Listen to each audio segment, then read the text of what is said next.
Muchas gracias y gracias a Miguel Jaramillo que también está con nosotros. A ver, empecemos por ahí, por el tema del domingo, que será un día clave para la hermana República de Colombia. Será la segunda vuelta electoral, una campaña realmente muy corta, ha pasado así rapidísimo para este balotaje entre Abelardo de la Espriella y el candidato de la izquierda, Iván Cepeda.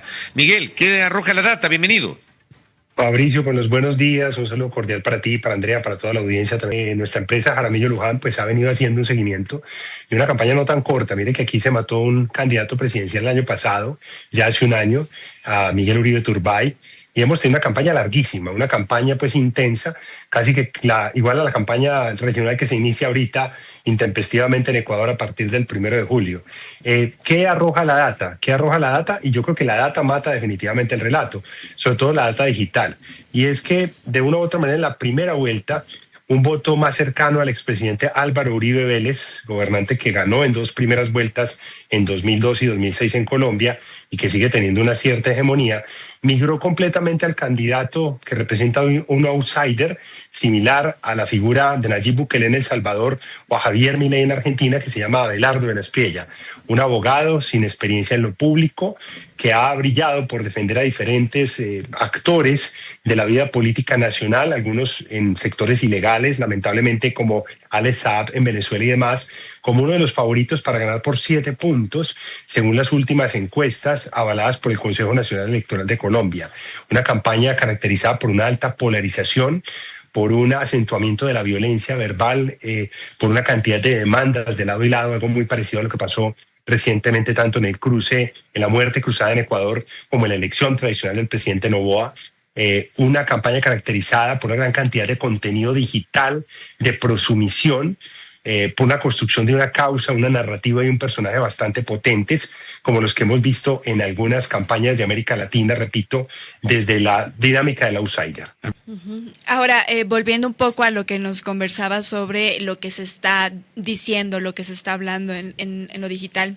¿Cómo sintieron o cómo se reflejó esa conversación digital en Colombia, por supuesto, respecto de la votación? Es decir, hay veces en que uno dice, no, es que una cosa es lo que pasa en lo digital, otra cosa es lo que pasa en el territorio.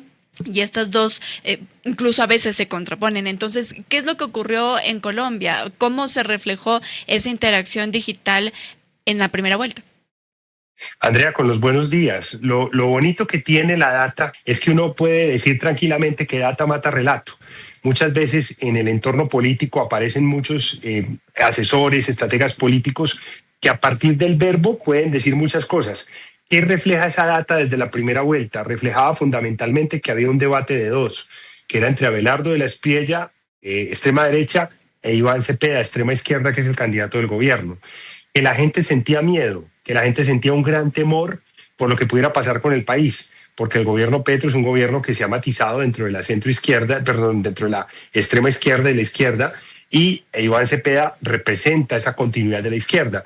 Muchos bajo el fenómeno Venezuela, el fenómeno Nicaragua, el fenómeno Cuba y la injerencia fuerte de los Estados Unidos, sobre todo del secretario Marco Rubio, en varios de los asuntos de América Latina, y el respaldo que le han dado a la candidatura de Abelardo de la Espriella como derecha extrema, pues han visto matizada esa emoción del miedo, del temor, de la sensación de un avasallamiento de la izquierda por encima de lo que puede querer una derecha.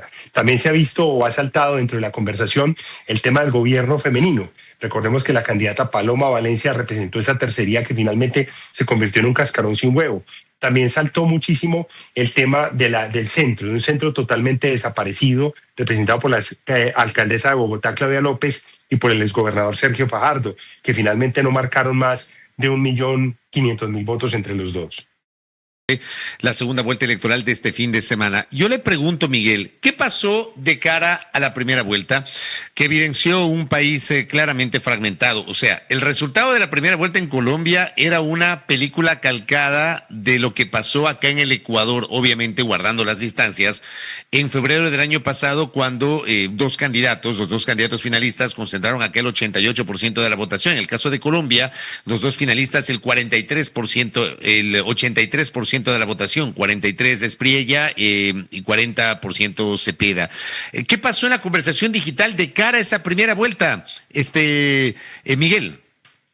Bueno, pues en la conversación digital, Fabricio, vale la pena señalar que de una u otra manera hubo una incidencia grande por parte de ciertos factores que son trascendentales en esa conversación.